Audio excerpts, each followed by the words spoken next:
Han, saglit lang ako Okay. Mamaya, after ng practice, pupunta kami doon. Han, saglit lang ako. Oh, ayun na naman, no? Saan naman kaya pupunta asawa ko?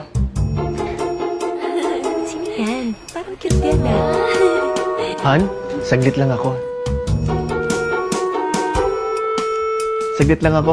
Saglit lang ako, Teka, saan ka ba nagsasasaglit? Han, meron kasi ako nakita. Bigla akong nagka-idea. Kaya araw-araw, dito ako sumasaglit. Nakaka-excite kasi ang daming bagong disenyo. Kumpleto at sobrang asikaso. Ang saya sumaglit. Talagang inalagaan ako hanggang matapos ko ang sorpresa para sa inyo. Sabi ko sa inyo yun ang pato mo, ano ko? Ang ganda ng design. Pasok kayo, halika. Wow! Ganda! Ito pala yung sinasaglit-saglit mo. Thank you, Thank you, Dad.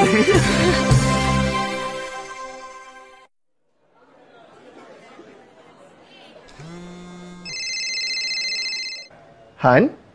Saan ka na? Han, saglit na lang to.